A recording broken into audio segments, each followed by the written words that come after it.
Okay, thank you so much for KB actually bringing us to the Seoul, and thank you everybody attend this this meeting during the rain. Okay, actually this state actually not happening in other countries, only in Seoul, and it looks like everybody's very enjoying this technology and super happy to have you guys here. Okay, before I just present something, I just do a little bit survey, and after that I will just give you guys some amazing contents later, okay? So in this room, can you raise your hands? How many guys know the DCOS before? Very good. Wow, very exciting, all right? Okay, last question. So how many guys know Mesosphere before? Excellent, excellent. All right. Let me just introduce a little bit Mesosphere, right? Actually, we've been here since 2016, end of the 2016, and at the very beginning of time, just me and another gentleman called Ben Ling. Okay, we're just two guys in Asia, and we just have a headquarters in Beijing. And from since 2016, right, until now, just like a Flo said, we closed a lot of the customer in not only like Korea, but also in China. Especially some customer called Unicom, China Mobile, Sany, and the Sinopec, and SK Hynix. All right, and currently we already have the teams pretty big right now, already 15 employers in Asia, and we give our customer real support, and we're gonna build our R&D center pretty soon in Beijing, and we're gonna extend our actually support the rest of the countries in the Asia. So let me jump to the real deck, right? So. So first of all, I think if you guys know the DCOS, right? So most likely, actually, the DCOS really just fix the problem that actually the customer really have, right? So what actually the customer looking for? Sometimes customer looking for how they're gonna just ship their application quickly to the market to just win the market, right?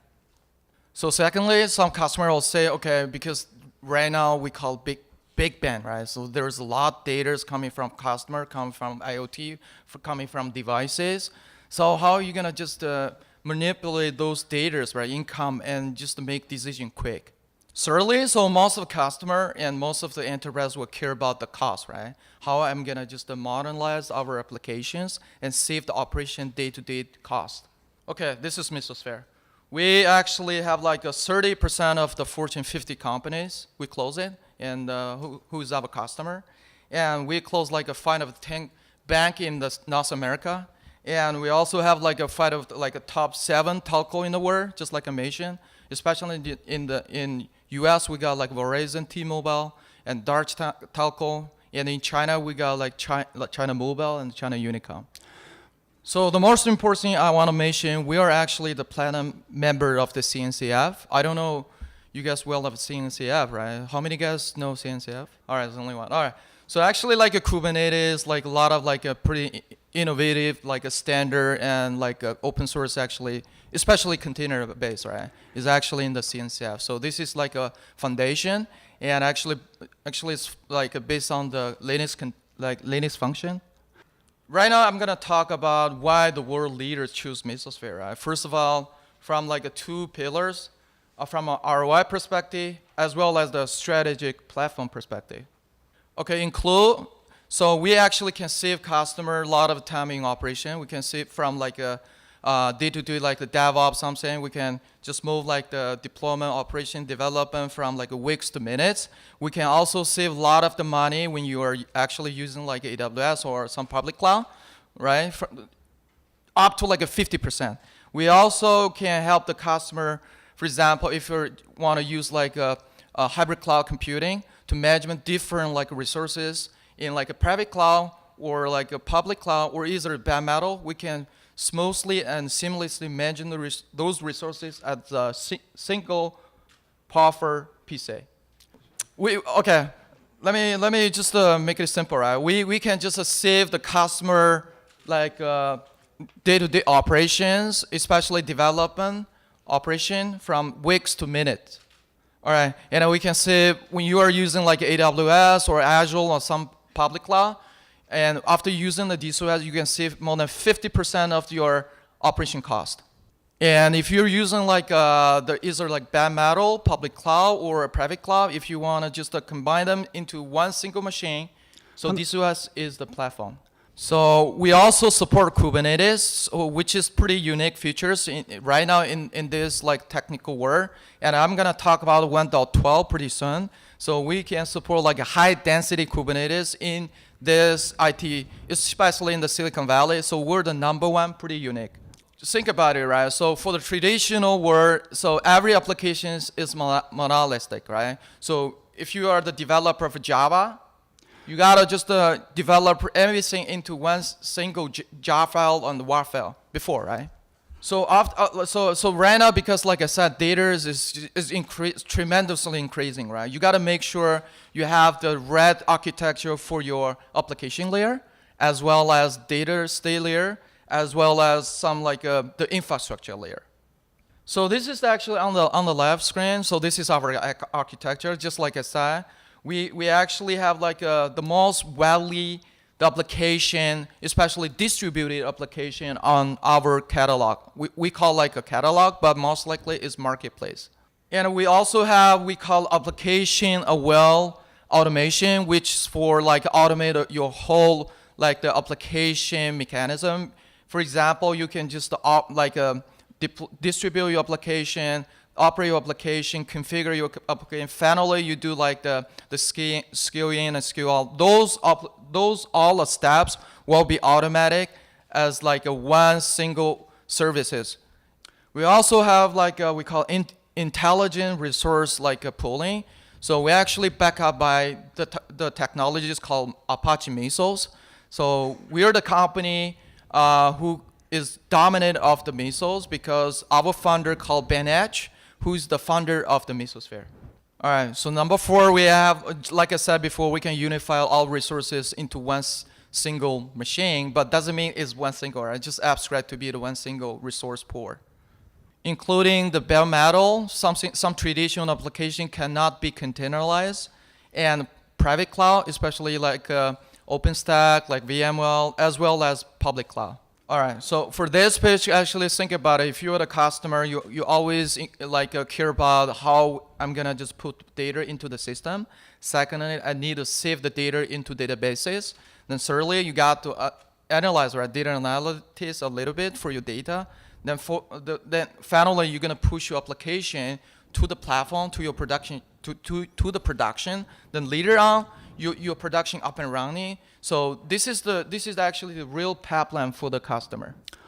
So like I said, so today, like the architecture, especially the IT infrastructure is changing, right? So super complicated. It's not only you not only consider your DevOps, you have to consider like big data. So finally, you have to make the decision based on those like IT infrastructure. So this is exactly like I said, we got transport. We need like Kafka to just have the data ingest. Then later on, we have like Apache Cassandra for data saving, and we also need like a Spark to do the data analysis. And finally, we need to have like a Kafka, like a Cassandra. Like a Kubernetes and the Marathon to put your application online. So those all applications as like a distributed application will be one stroke being installed in DCOS. And those applications, distributed applications, can be installed on unified resource pool. All right, so this page actually mainly talk about from the left to the right. Left actually talk about a traditional way, right? Actually, the keywords is slow, expensive, as well as hard. Because each servers and racks are isolated and it's pretty shallow. You cannot just manage those resources into as like a one single resource pool. So after using DCOS, look at the right pages. Look at the right. So we got like a unified like a platform to manage all resources. But to the customer, you can feel like you don't need to care about resources, right? All applications just install as like a one single PC.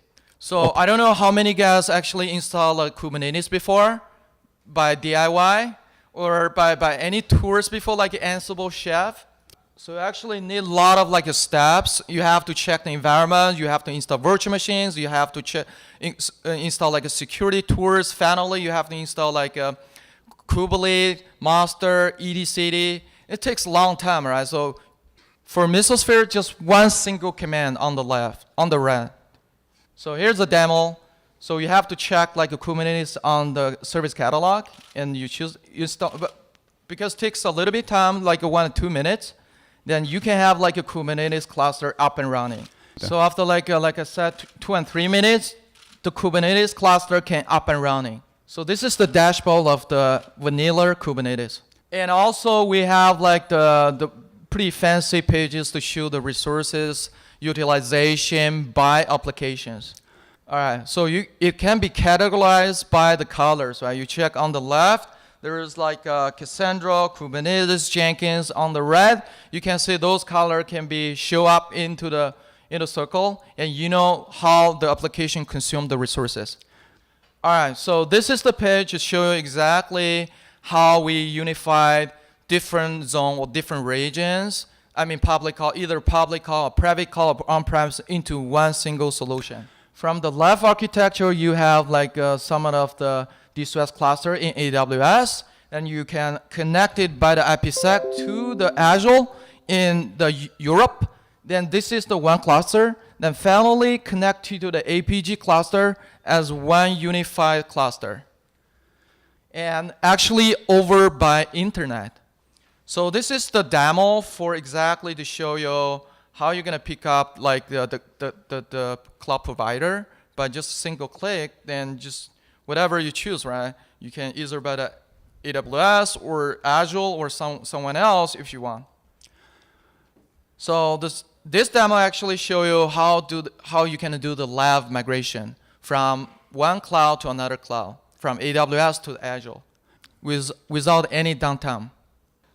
This is actually like a flow site, right? This is our like the latest like features and latest release we call 1.12, just released, okay, today in America as well as in China and also Korean, all right? We got like the 3 major features.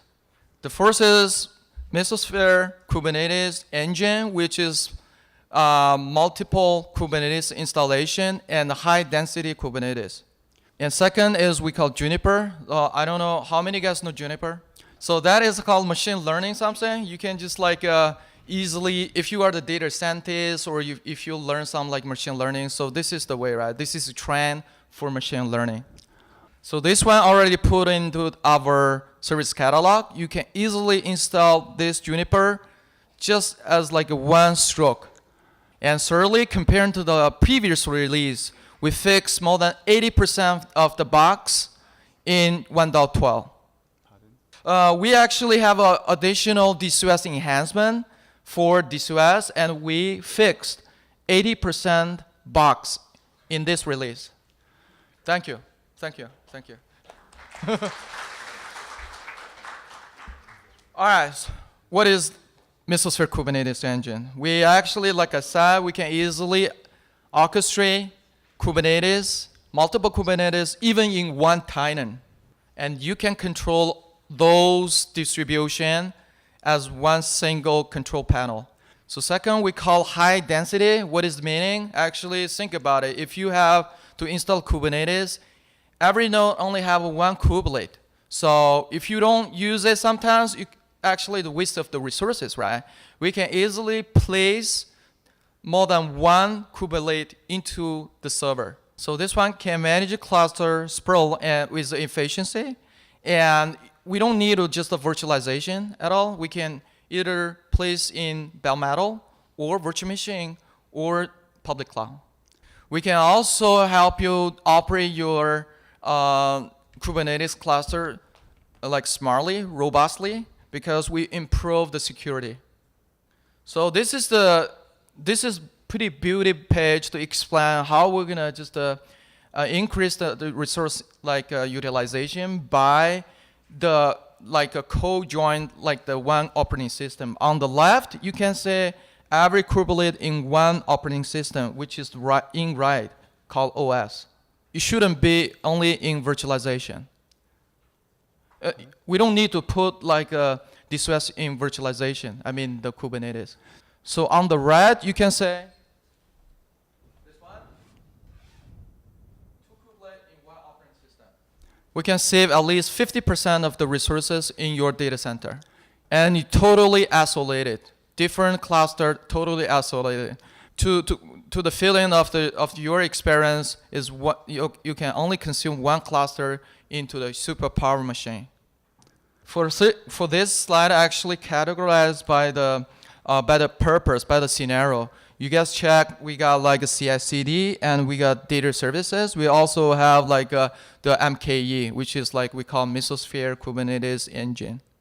Please check the column called region. So if you say the region, actually those applications place into different resource provider. So this is another like slide to explain how we're gonna just categorize your application with like the purpose, right? You can just install like either DevOps or production into either different like a resource region. Like so one of it is for the US, another is actually being placed into the Europe.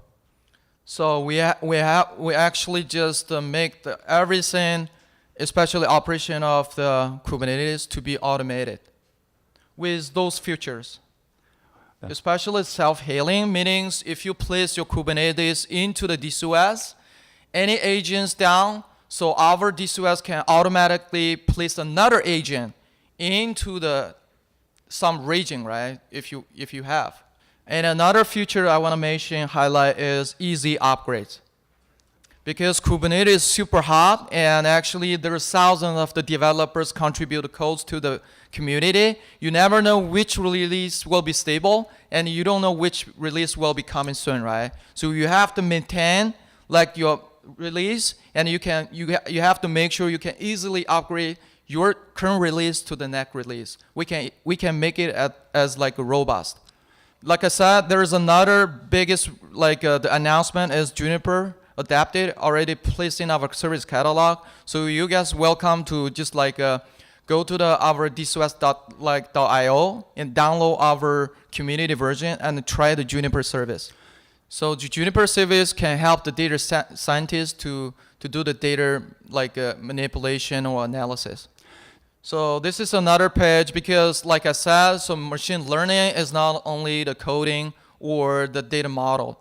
It actually includes a lot of the function, like in red we call system admin, in blue we call data engineer, and in green we call data like a scientist.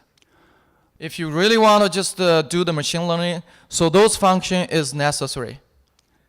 Okay, why those like the function? Well, those BUs need like like a lot of like functions, because like a data scientists, they have to access like their development, they have to consume the resources, they have to worry about like a resource consumption or utilization.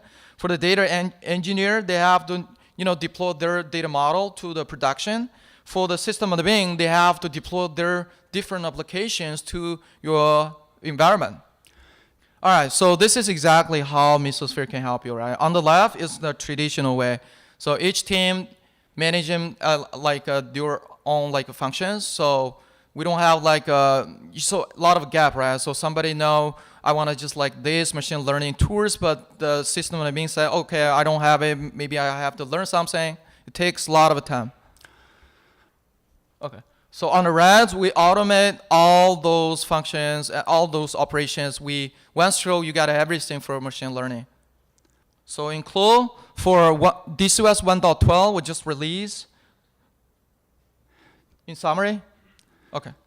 Yeah. All right, so the number one, we have like I said, multiple Kubernetes with high density in DCOS. This is number one. So number two, we can just help you to secure user and self-will, improve a lot of features. We already improve like LDAP management. We also have like an enterprise package registration. So you guys feel free to try. And comparing to the 1.11, we fixed a lot of problems. We fixed a lot of the issues. So right now we got at least 3 times faster than the previous release from the performance perspective. We also integrate with premises actually is pretty popular monitoring tools, which can be integrated with some like a pretty hot like Nginx or HTTP proxy, something. You can always monitor your transactions. So lastly, I want to share, because I forgot to bring my name card over here, I want to share how you're going to contact with me, as well as contact with my fantastic partner called KBSYS. Thirdly, you can run the command, all right, to reach out to me. Okay, everybody guess what is the error message. If you guys make the error message, you guess it's right, I'm going to give you a big gift. Who want to guess? Anybody? This is error message. All right, okay. Thank you so much. Thank you so much. And we're looking for everybody. After the meeting, we're looking for everyone to reach out to me, and feel free to answer any question if you like. All right? Thank you so much.